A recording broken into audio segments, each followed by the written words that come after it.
That what they're doing. Yeah. Speaking of what you said about the remote jobs, there was some I don't know if you heard about this. There was a dude in this Indian dude. I don't know if he's American or from India, but this dude applied for a whole bunch of remote jobs and he did 7 to 10 jobs all at once, which is not possible. He was a programmer and signed up for um, I think it's okay to do it's called overemployment if you can handle it. If you can do one part-time, one full-time or something like that where the company knows about it. There's no ethical conflicts of interest or anything like that. I don't see anything wrong with that.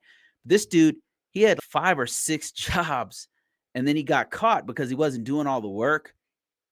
And yeah, I mean, it was a huge scandal where all it does is poke holes in people who want to legitimately do remote work, and it just sucks. Oh, you mean like the overworking?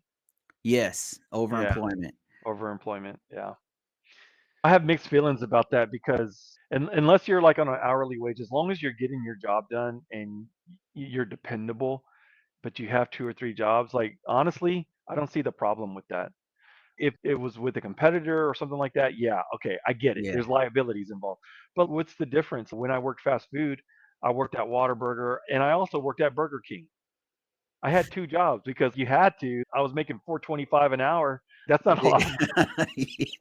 And so a lot of these jobs, they pay bottom dollar Yes, because true. there's a lot of difference of economies globally. And Yeah. so companies have learned throughout this pandemic that they can outsource. So they outsource to a country like India, where the economy is dramatically different than the US. So, the dollar is a lot stronger. So they're paying effectively like a fraction of the cost that it would to hire local. Yes. But then you have the dilemma, like you're trying to hire local people at the same rate or close to that lower rate. What choice do they have? And plus, with the economy and inflation, what choice do people have but to work multiple jobs? So I do Yeah, have mixed true. feelings. On the other side, as someone who has represented a company as an employer, I do understand. I don't know if I trust you to have our interest in who do you prioritize when I need you? I Yeah. need to know I can depend on you. And also, like, I don't want you to use stuff I'm paying for to help someone else's business. I don't Yes. think that's fair. So I could see both sides of the coin here. But it depends on what your morals and ethics are. Like, Agree. I wouldn't do that like in a white collar job.